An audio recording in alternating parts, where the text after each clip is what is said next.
Hello, Galthamis Travels and Adventures ቤተሰቦች እንዴት አላችሁ? እንዴት ቆያችሁ?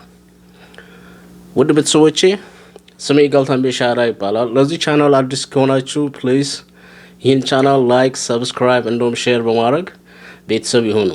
ውድ ቤተሰቦቼ በዛሬው ቪዲዮ ላይ ስለ ሬጉላር ፓስፖርት አንስተን እንወያያለን። በዋናነት ስለ ሁለት ነገሮች አወራለሁ። አንደኛ ሬጉላር ፓስፖርት ከፈለግን የት ነው የምናመለክተው? ሁለተኛ ደግሞ እንዴት ነው የምናመለክተው ወይም እንዴት ነው ቀጠሮ የምንይዘው ለሬጉላር ፓስፖርት የሚሉትን ሁለት ዋና ሀሳቦችን አንስተን እናወራለን ዛሬ። ስለ ሬጉላር ፓስፖርት በባለፉት ቪዲዮ ላይ ገልጫለሁ። ያ ቪዲዮ ያመለጣችሁ ውድ ቤተሰቦቼ እዚህ ካላችሁ ወደ ኋላ ሄዳችሁ ያንን ቪዲዮ ብትመለከቱ አትሊስት ወጥ የሆነ ወይም ጥሩ የሆነ ኢሜጅ በጭንቅላታችሁ ውስጥ ስለዛሬው ቪዲዮ ይኖራችኋል ማለት ነው።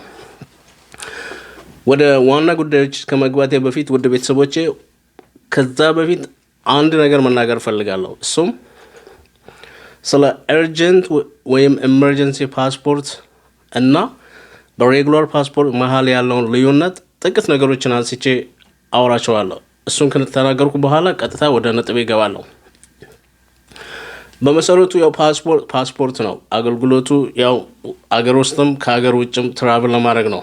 ነገር ግን እኔ እንደ ኤርጀንት ወይም እንደ ኤመርጀንሲ እና እንደ ሬጉላር ብዬ የከፈልኩት ያለንበት ወይም ያላችሁበት ሁኔታ በጣም አሳሳቢ ከሆነ ምርጫ አለን ለማለት ነው እንጂ ኤመርጀንሲም ሬጉላርም ፓስፖርት ነው። ኦኬ። እና በሁለቱ መሀል ያለው ልዩነት በትንሽ ለመግለጽ ሞክራለሁ። የኤመርጀንሲ ፓስፖርት የሚያወጡ ሰዎች ቢያንስ በ72 ሰዓታት ወይም within 3 business days ይሄንን አገር ለቀው ለገጠማቸው ችግር ለመድረስ መሄድ አለባቸው። ያ የኤመርጀንሲ ነው። ኦኬ።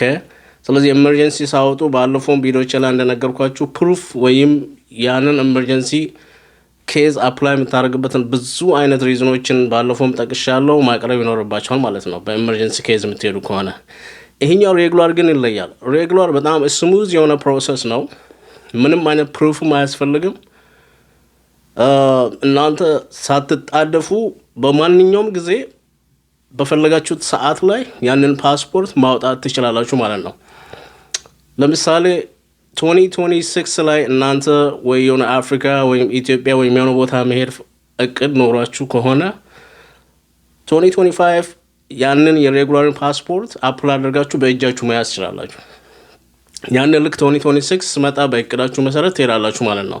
ስለዚህ እንደ ኤመርጀንሲ ወይም እንደ ራሽ ፓስፖርት አፕላይ የምታደርጉበት ምንም አይነት ሪዝን የለውም ማለት ነው። ስለዚህ ሬጉላር ማለት ምንም ጥድፋ የሌለበት ምንም አይነት ፕሩፍ ማቅረብ የማትፈልግበት ሁኔታ ወይም የሆነ አስቸኳይ ነገር ሳይገጥምህ እንደ ኖርማል እንደ ቫኬሽን ወይም የሆነ ትሪፕ የምትወጣ አይነት ከሆነ ያ የሬጉላር አይነት ፓስፖርት ይባላል። ስለዚህ ልዩነቱ ያ በ72 ሰዓታት መልቀቅ አለበት። ይሄ ደግሞ ፓስፖርቱ በእጅህ በገባ በማንኛውም ጊዜ ስትፈልግ የዛሬ ዓመት ስትፈልግ በሚቀጥለው ሳምንት ትራቭል የምታደርግበት የሚያስችል የፓስፖርት አይነት ነው። ስለዚህ ልዩነቱ ይሄ ነው። በአገልግሎት ደረጃ ፓስፖርት ነው። ውድ ቤተሰቦቼ ያ ትልቅ ይሄ ትንሽ እያረኩ አይደለም። ውድ ቤተሰቦቼ ይሄን ከተናገርኩ በኋላ አሁን ወደ ዋና ጉዳይ ሲገባ በዋናነት ሁለት ነገሮችን አንስተን እናወራለን ብያለሁ። አንደኛው ለሬጉላር ፓስፖርት ከፈለግን የት ነው የምናመለክተው? ኦኬ። ይሄ የመጀመሪያው ጥያቄችን ነው ማለት ነው። ስለዚህ ይሄንን ትንሽ ገለጻ ላድርግላችሁ። በስቴት ዲፓርትመንት አሰራር ደንብ መሰረት በእያንዳንዱ ስቴት ውስጥ የራሱ የሆነ ኤጀንት አለው። ከነዛ ኤጀንት ውስጥ ደግሞ በዋናነት ፖስታ ቤት ነው አሁን ላይ ፓስፖርት ኤጀንት ሆኖ ፕሮሰስ የሚያደርገው። ስለዚህ የት ሄዳችሁ ነው የምታመለክቱት? ሬጉላር ፓስፖርት ከፈለጋችሁ ቀጥታ ፖስታ ቤት ሄዳችሁ በማማከር ወይም በአካል ድረስ በመሄድ ነው አፕላይ ማድረግ የምትችሉት። ነገር ግን ከፖስታ ቤት ጎን ለጎን ለምሳሌ እንደ ፌዴክስ ሌሎች ደግሞ ራሽ ማይ ፓስፖርት የሚባሉ እነዚህ ፕራይቬት ወይም ኤጀንሲዎች አሉ። እነሱን ሪኮመንድ አላረጋችሁም። ኦኬ። አንደኛ ይሄንን ያልኩበት ብዙ ሰው ዌብሳይቱን በሾርት ከት በመጠቀም ትክክለኛውን ዌብሳይት እንደመጠቀም ወደ ሮንግ ዌብሳይት ይሄድና ብዙ ብር ከፍለው ብዙ ፕሮሰስ ውጣ ውረድ ካረጉ በኋላ ፓስፖርታቸው ፌል ያደርጋል። ኦኬ ስካም ይደረጋሉ ማለት ነው። ስለዚህ ከፖስታ ቤት ውጪ የሚደረግ ማንኛውም አይነት የፓስፖርት አፕሊኬሽን እኔ ሪኮመንድ አላረገም። ኦኬ ስለዚህ ይሄ እኔ ስራው ላይ ካለኝ ልምድ አንጻር ነው ይሄም ነገራችሁ እንደ ምክር። ፓስፖርት ማንኛውንም ኤመርጀንሲም ይሁን ሬጉላርም ይሁን አፕላይ ማድረግ ካለባችሁ ቀጥታ ባላችሁበት ስቴት አቅራቢያ ባለ የፖስታ ቤት ኤጀንት ወይም ኤጀንሲ ሄዳችሁ ፕሮሰስ አድርጉ። ኦኬ ይሄ የመጀመሪያው ነው። ሁለተኛ እንዴት ነው ምናመለከተው ወይም ቀጠሮስ እንዴት ነው የሚያዘው? ይሄ አሁንም ከኤመርጀንሲ በጣም የተሻለ አድቫንስ ወይም ኦፕሽኖች አሉት። ይሄ ስትፈልጉ በስቴት ዲፓርትመንት ዌብሳይት ላይ ቀጥታ በመግባት ቀጠሮ ማሳስ ትችላላችሁ።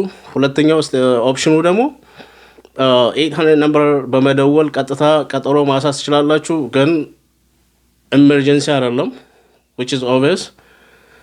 ሶስተኛ ኦፕሽኑ ደግሞ ቀጥታ ባላችሁበት ስቴት ዋክን አድርጋችሁ በመሄድ ቀጠሮ አስዛችሁ ፕሮሰስ ማድረግ። አንዳንድ ስቴቶች እንደውም ቅዳሜንም ዋክን ያደርጋሉ።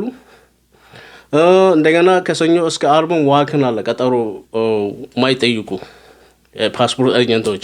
ስለዚህ እነዚህ ሶስቱን ኦፕሽኖች በመጠቀም ፖስታ ቤት ድረስ በመሄድ አፕላይ ማድረግ ትችላላችሁ ማለት ነው፣ ወይም ቀጠሮ መያዝ ትችላላችሁ። ነገር ግን አንዳንድ ጊዜ ቀጠሮ ለመያዝ ኦንላይን በተለይ ኦንላይን ላይ በስቴት ዲፓርትመንት ዌብሳይት ገብታችሁ ቀጠሮ ለመያዝ ስትሞክሩ ሲስተሙ እምቢ ሊላችሁ ይችላል። ወይም አንዳንዴ እናንተ የመረጣችሁትን ቀንና ሰዓት ላይ ሰጣችሁ ይችላል። ኦኬ ያ የሚሆንበት 1-2 ምክንያቶች አሉ። እናንተ እንደዚህ አይነት ነገሮች ሲገጥማችሁ ምንም አይነት ፓኒክ ምናምን ስሜት ሳይሰማችሁ ወይም ሳትሆኑ ቀጥ ብላችሁ ሲስተሙ እንዴት እንደሚሰራ አንደርስታንድ ማድረጉ ነው የመጀመሪያ ሶሉሽን። ስለዚህ ያ ነገር ሀፕን የሚያደርግበት በዋነኝነት በ3 ምክንያቶች ሀፕን ያደርጋል። አንደኛ እያንዳንዱ ስቴት የራሱ የሆነ የፓስፖርት ፕሮሰስ የሚያደርግበት ታይም አለው ወይም ታይም ሊሚት አለው ማለት ነው። ስለዚህ ለምሳሌ እኔ የሚሰራበት እኔ ፓስፖርት የማደርገው ጠዋት 9 AM እስከ 3:30 ወይም እስከ 3 PM ድረስ ብቻ ነው ፓስፖርት ፕሮሰስ ማድረገው። በቀን ለ5 ሰዓት ነው ፓስፖርት ፕሮሰስ ማድረገው። ከዛ የተቀሩት ሌሎች ሰዓቶች አንዳንድ ነገሮችን ሪቪው አድርጎ አፕሊኬሽንን አድርጎ ፕሮሰስ አድርጎ የመላክ ነገር ነው የሚወስደው። ስለዚህ ያላችሁበት ስቴት ውስጥ ፓስፖርት ለ5 ሰዓታት ብቻ ፕሮሰስ እንደሚደረግና መቼ ተጀምሮ መቼ እንደሚዘጋ ፓስፖርቱ ያንን ማወቃችሁ ቀጠሮውን ለመያዝ ሰዓት ወይም ቀኑን እንድትመርጡ ያስችላችኋል ማለት ነው። ለምሳሌ እናንተ ያላችሁበት ስቴት ከ8 እስከ 2 PM ድረስ የሚሰራ ከሆነ እናንተ 3 ላይ ሄዳችሁ ቀጠሮ ለመያዝ ወይም 4 አካባቢ ላይ ገብታችሁ ሲስተም ውስጥ ቀጠሮ ለመያዝ ስትሉ ላይሰጣችሁ ይችላል። ለምን? የስራ ሰዓቱ የተከደበው ሊሚት ነው፣ እስከ 2 PM ድረስ ነው ማለት ነው። ይሄ አንድ ሪዝን ነው። ይሄን ማወቃችሁ አትሊስት የሚፈጠረውን ኮንፊውዥን ቀለል ያደርግላችኋል ማለት ነው። ሁለተኛው ሪዝን አንዳንድ ሲስተሞች አሳይን የተደረጉት በአንድ ሰው 15 ደቂቃ ነው። ኦኬ ስለዚህ ለምሳሌ 4 ቤተሰብ ያለው ሰው 1 ሰዓት ይፈልጋል ማለት ነው ለ4 ሰው 15 ደቂቃ። ስለዚህ አሁን ለምሳሌ እናንተ 2 PM ላይ ቀጠሮ ለመያዝ ልጆቻችሁን ለምሳሌ ፕሮሰስ ለማድረግ ከትምህርት ቤት እስኪወጡ ጠብቃችሁ ምናምን 2 PM ላይ ቀጠሮ መያዝ ፈልጋችሁ የ4 ሰው ስም 2 PM ላይ ብታስገቡ ያ ስቴት ምናልባት 2 ላይ ልዘጋ ይሆናል ፓስፖርቱን። ኦኬ ቅድም እንደነገርኳችሁ ሊሚት አለው ብያለሁ። 2 ላይ ወይም 2:30 የሚዘጋ ከሆነ የእናንተን የ4 ሰው ቀጠሮ አይሰጥም ማለት ነው ሲስተሙ። ኦኬ ምክንያቱም 2 ላይ ወይም 2:30 በኋላ ፕሮሰስ እንደማያደርግ ስለሚያውቅ the next day እድል ሞክር ነው የሚለው። ያኔ ሰው ስለማያውቅ ቀጠሮ ማግኘት በተደጋጋሚ ሞክሬ ቀጠሮ አላገኘሁም፣ ይሄ ስራ ላይ ስላለው ስለሚገጥመኝ ነው፣ የብዙ ሰው ችግር ስለሆነ ማለት ነው።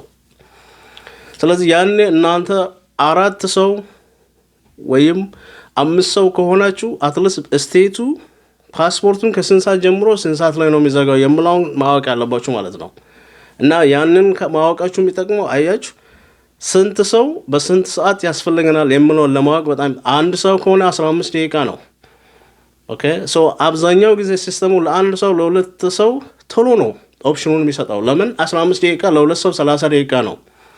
ለ4 ሰው ኢን ሮው 1 ሰዓት ላይኖረው ስለሚችል ብላክ ያደርግባቸዋል ማለት ነው። so the next day ወይም other next week ምናምን ኦፕሽን ነው የሚሰጣችሁ ማለት ነው።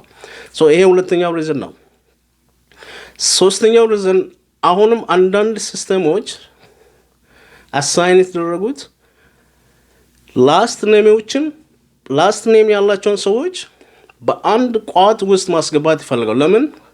ለአራት ሰው አራት ኮንፈርሜሽን ነምበር ከሚሰጥ ለአራቱ ላስት ኔም ሴም ከሆኑ አንድ ኮንፈርሜሽን ነምበር ነው የሚሰጠው። ኮንፈርሜሽን ነምበር ኢን ሴንስ አንድ ሰው የፓስፖርት ቀጠሮ ሲይዝ ፓስፖርት ቀጠሮ መያዙን የሚያመላክት የኮንፈርሜሽን ነምበር አለ። ያንን ኮንፈርሜሽን ነምበር ይዞ ነው በዛ ዕለት ቀን መጥቶ ፓስፖርት ፕሮሰስ የምናደርገው ማለት ነው። ስለዚህ ሴም ላስት ኔም ያላቸውን ሰዎች በአንድ ቋት ውስጥ ማስገባት ስለሚፈልግ እናንተ አራት ከሆናችሁ አራታችሁን በሴም ሮው ለማስገባት ሰዓት ላይኖረው ይችላል። ወይ የቀረው 30 ደቂቃ ሊሆን ይችላል ማለት ነው ያልተያዘው፣ ወይም 15 ደቂቃ ለአንድ ሰው ይሆናል የቀረው ኮታ።